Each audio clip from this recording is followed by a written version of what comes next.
Hello student, hello Hindi में आपका स्वागत है। आज मैं आपके सामने वर्णमाला का एक चार्ट लेकर आई हूँ इसे समझाने के लिए।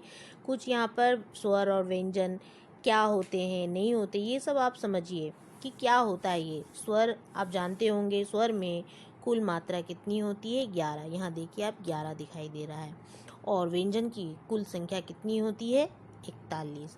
तो दोनों मिलाकर कितने हो गए, 52। तो स्वर में क्या क्या आते हैं, स्वर में आप जानते होंगे आ ई उ री ए ओ औ अंग आहा। और व्यंजन में क्या क्या आते हैं, का से लेकर इच्छा तक ज्ञा तक आते हैं। तो पहला देखिए, स्वर को हम कितने भागों में बांटते हैं। ये जो स्वर और व्यंजन क्या होते हैं ये मेरे चैनल में दे दिया गया, आप उसे देख लीजिएगा। अब मैं यहाँ पर बता रही हूँ कि स्वर को कितने भागों में बांटते हैं। तो देखिए यहाँ पे हम 2 भाग में बांटते हैं स्वर। एक होता है ह्रस्व, एक होता है दीर्घ।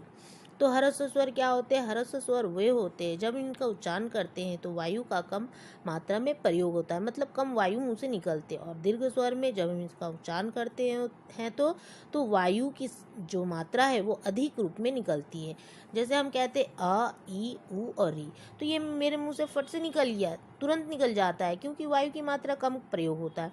लेकिन हम जब दीर्घ का उच्चारण करते हैं तो कैसे कहते हैं, आ ई उ ए ओ औ, तो अधिक वायु निकल रही है, इसीलिए इसका नाम ह्रस्व स्वर और दीर्घ स्वर। ह्रस्व स्वर की संख्या कितना है, 4। और दीर्घ स्वर का संख्या कितना है, 7। तो 7 + 4 कितने हो गए, 7 और 4 को मिलाइएगा तो कितने हो जाएंगे, टोटल 11 हो जाएंगे, जो कि आप यहाँ पर देख पा रहे हैं। ठीक है, चलिए अब हम आते हैं व्यंजन की ओर। तो व्यंजन की देखिए कितने भागों में बांटा गया है। एक होता है स्पर्श, एक होता है अंतस्थ, एक होता है ऊष्म, एक होता है आगत, एक होता है संयुक्त। तो पहला देखिए स्पर्श व्यंजन होते क्या है। तो स्पर्श व्यंजन उसे कहते हैं जिसके उच्चारण करते समय कंठ, जीभ, तालु और दंत के साथ स्पर्श होता है। कंठ किसे कहते हैं, गले को कहते हैं। जीभ जानते होंगे, जीभ को कहते हैं टंग। तालु किसे कहते हैं, मुंह के ऊपरी भाग को कहते हैं। और दंत कहते हैं हम दांत को। तो जब हम इसका उच्चारण करते हैं तो इन चारों का स्पर्श होता है। जैसे का जब कहेंगे तो कंठ, जीभ, तालु और दंत चारों का स्पर्श होगा।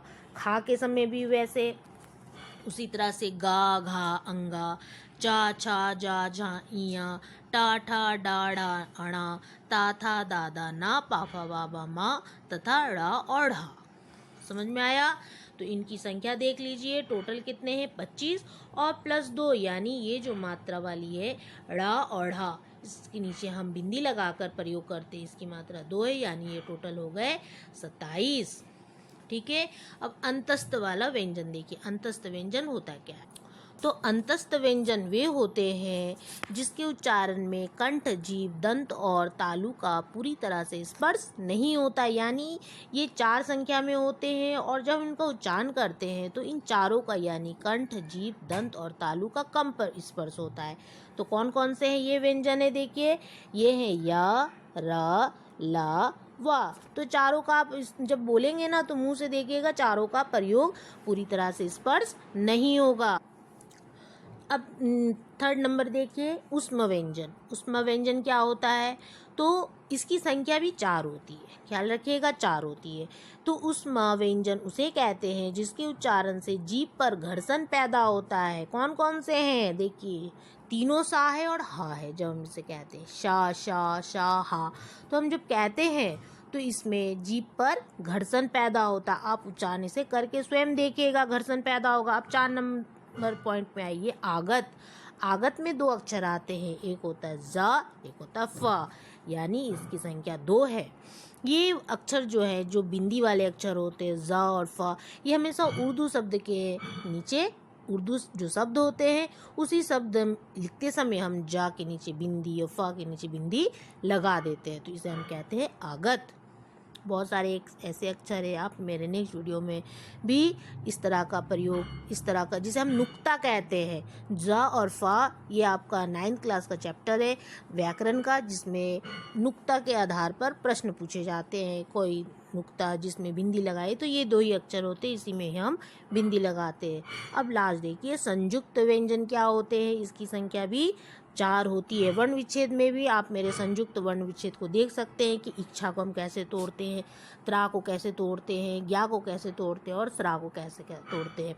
इच्छा को कैसे तोड़ते हैं, इच्छा को तोड़ने के लिए तो देखिए इच्छा को हम किस तरह से लिखेंगे। इच्छा को लिखने के लिए हम का प्लस मूर्धन्य सा लगाते हैं। त्रा को कैसे तोड़ते हैं, ता प्लस रा, यानी 2 अक्षर मिलकर ये त्रा बनती है, ज्ञा बनती है जा और या से, और स्रा बनती है तालव्य सा प्लस रा से।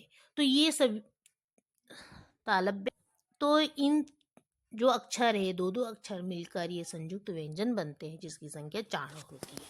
तो यहाँ पर कुल व्यंजन की संख्या कितनी हो गई, 41, और कुल स्वर की संख्या हो गई 11, तो टोटल मिलकर हो गए 52। तो इस तरह के वीडियो को देखने के लिए आप मेरे चैनल को लाइक करिए, सब्सक्राइब करना ना भूलिए। थैंक यू, धन्यवाद।